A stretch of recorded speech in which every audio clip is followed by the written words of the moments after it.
Halo teman-teman, apa kabar hari ini? Semoga hari-harimu menyenangkan ya. Ketemu lagi sama aku, temen yang siap nemenin sebelum kalian tidur. Dimana overthink jadi sajian, anxiety jadi perbincangan, dan curhatan cinta jadi pemuas pikiran.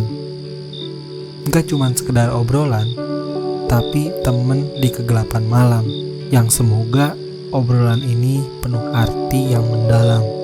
Oh iya, aku mau nanya, apa dari kalian semua ada yang masih nyimpen chat atau voice note dari dia nggak? Dari dia yang pernah hadir di setiap harimu, ada nggak? Masih nyimpen padahal orangnya udah pergi entah kemana. Kalau iya, aku juga sama sih.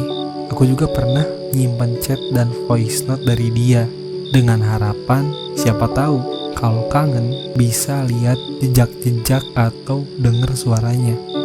Ya, aku tahu, meskipun pada akhirnya ujung-ujungnya sakit banget, tapi ya entah kenapa ya, aku nggak apa-apa sih. Yang jadi pertanyaan adalah mau sampai kapan? Kayak gitu, mau sampai kapan? Apa teman-teman ada yang merasakan hal yang sama? Ceritain ya, ceritain please. Mungkin dengan berbagi cerita di kolom komentar, kita bisa saling berkomunikasi dan mengobati satu sama lain. Jadi episode kali ini aku pingin cerita tentang ini. Oke, semoga bisa menemani kalian sebelum tidur, dan semoga bisa memberikan arti untuk kalian semua. Jadi simak baik-baik ya. Sambil menyesap secangkir kopi, aku melihat layar ponselku yang terang benderang karena obrolan yang masih tersimpan di dalamnya. Suasana hatiku terombang-ambing antara haru dan kesepian. Obrolan itu kayak saksi bisu dari kisah yang gak bisa aku lupain. Aku membaca kembali setiap pesan, setiap tawa, dan setiap percakapan yang pernah kita bagikan.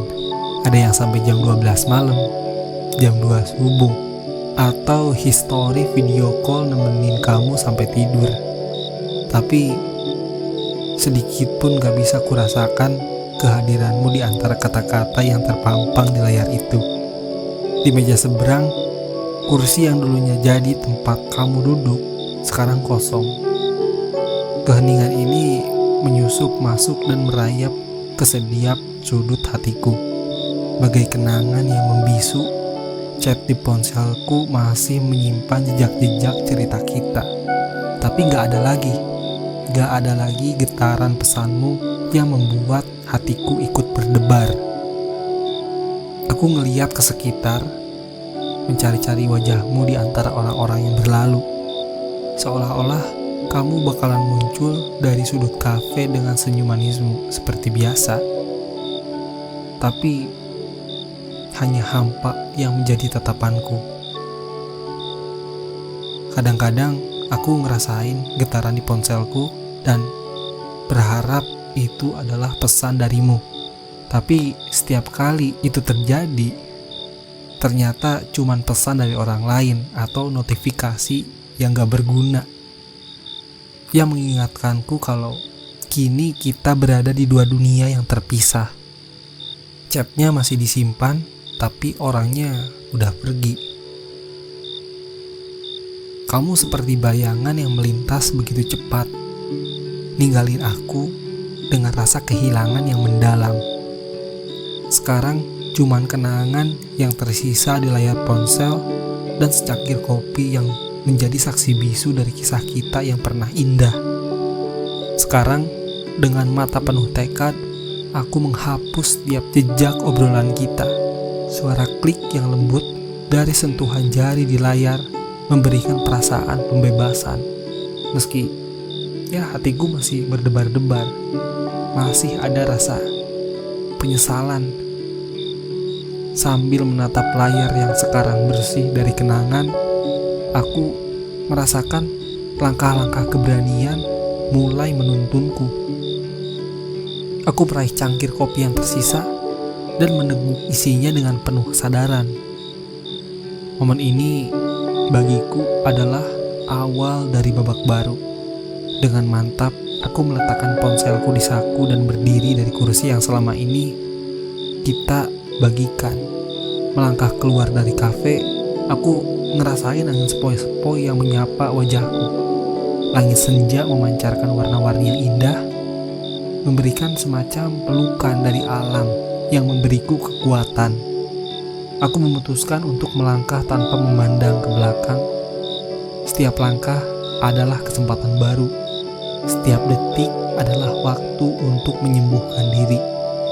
Dengan hati yang terbuka, aku berjalan menjauh dari kenangan yang pernah membahagiakan, tapi juga sekaligus melukai.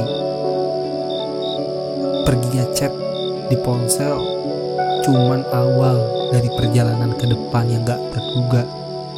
Aku gak tahu apa yang akan menantiku di ujung sana, tapi aku yakin kalau setiap langkah yang aku ambil akan membawaku ke arah yang lebih baik. Dalam perjalanan ini, aku ngerasa kuat dan aku siap membangun cerita baru yang enggak terkait dengan chat yang dulu kita bagikan. Semoga di perjalanan ini, aku, kamu, dan kalian semua menemukan seseorang yang bisa melengkapi kekurangan kita, memberikan kebahagiaan, dan menjadi pelipur lara di saat kesedihan melanda. Mungkin gak selalu mudah, tapi dengan keyakinan dan doa, kita bisa menemukan orang yang tepat di waktu yang tepat. Terima kasih sudah menemani episode kali ini. Jangan lupa ceritain pengalaman kalian di kolom komentar. Sampai jumpa di episode berikutnya. Bye-bye.